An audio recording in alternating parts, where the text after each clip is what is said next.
나리 변호사의 성과 법률 이야기 이제 시작하겠습니다.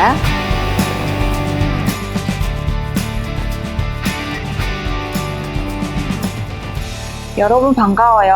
저는 거제교육지원청에 있는 변호사 이나리입니다. 체크리스트 잘 작성하셨나요? 이렇게 하나의 문제에 여러분의 생각이 다 다른 걸 알 수 있습니다. 제가 성폭력에 대해 알려줄게요. 성폭력이란 상대방에게 폭행, 신체 만지기, 야한 동영상 보내기, 몰래 카메라 찍기 등의 행동을 하는 것을 성폭력이라고 해요. 그중 친족 성폭력, 데이트 성폭력, 교사 성폭력, 디지털 성폭력을 알려줄게요. 친족 성폭력은 무엇일까요? 친족 성폭력은 부모님, 형제, 할머니, 할아버지, 이모, 삼촌, 사촌 등의 사람이 중요한 신체 부위를 만지거나 야한 동영상 보내기, 몰래카메라 등 찍는 것을 말합니다. 데이트 성폭력은 무엇일까요? 여러분 혹시 사귀고 있는 사람 있어요? 혹은 사귀었던 경험이 있나요? 데이트 성폭력은 말 그대로 사귀고 있는 남자, 여자친구가 구타하는 행위, 성관계 강요, 몰래카메라 찍기, 야한 동영상 보내기 등의 행동을 말합니다. 교사 성폭력은 무엇일까요?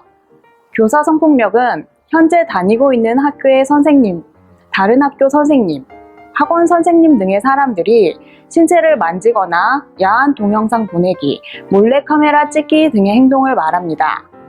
디지털 성폭력은 무엇일까요? 상대방의 신체를 촬영하거나 SNS에 야한 동영상 보내기, 상대방 신체 촬영한 것을 상대방 동의 없이 공유하기, 상대방 신체 사진으로 협박하기 등의 행동을 말합니다. 이와 같은 상황 등을 여러분이 당한다면 어떻게 행동해야 할까요? 1. 그 자리에서 안 돼요, 싫어요, 도와주세요 라고 크게 소리를 친다. 2. 선생님과 부모, 경찰관에 신고를 한다. 성폭력을 당할 것 같을 때 어떻게 행동해야 하는지 알았죠? 그럼 이렇게 성폭력을 했을 때 어떤 처벌을 받게 될까요? 가족 성폭력은 강간을 하였다면 7년 이상의 징역, 강제추행을 했을 때 5년 이상의 징역을 받습니다.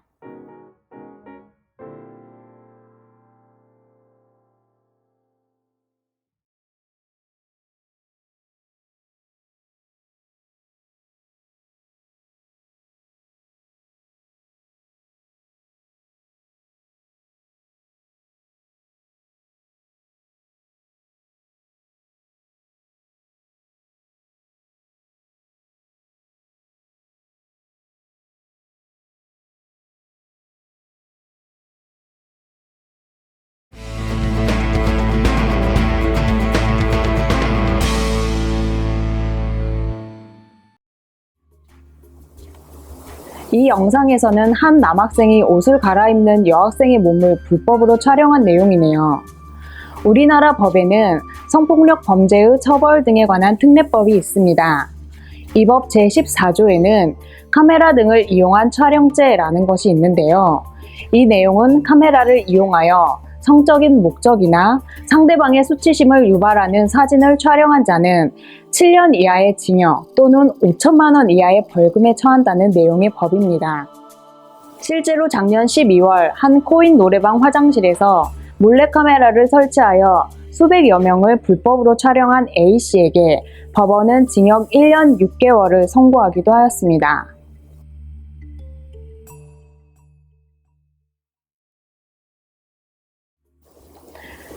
저런, 철수는 사진을 몰래 찍은 것으로도 큰 죄를 지었는데 그것을 친구들에게 사진을 보내고 있네요.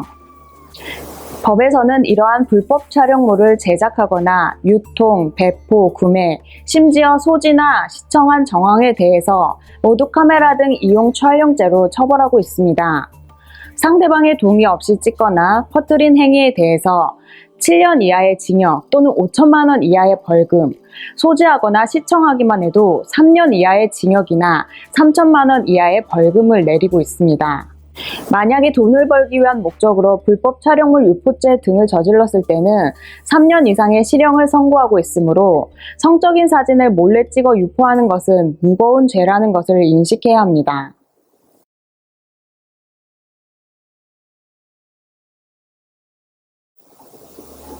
최근에 카톡, 페이스북, 인스타그램, 채팅 앱 등 SNS를 이용하여 게임 아이템을 무료로 준다든지 잘생기고 예쁜 사람의 사진을 도용하여 친근하게 접근한 뒤 성적으로 협박을 하는 사례가 많아지고 있습니다. 이 범죄는 그 피해자에게 심리적으로 큰 상처, 즉 트라우마를 남기기 때문에 심각한 범죄입니다. 이러한 그루밍 폭력의 처벌은 형법상 간음, 강제추행 등의 조항을 적용할 경우 가해자는 최대 10년 이상의 징역 처분을 받을 수 있습니다. 또한 피해자가 미성년자라면 청소년 성보호법 제11조, 제15조의 2항에 따라 폭행이나 협박 없이도 처벌할 수 있는 법적 근거가 마련되어 있습니다. 이러한 범죄에 빠지지 않게 하기 위해서 온라인에서 이유 없이 잘해주는 사람을 조심해야 합니다. 또 SNS, 채팅 앱 등을 통하여 모르는 사람들과 대화를 하지 않으며 사진 등 개인정보를 절대로 주어서는 안 됩니다.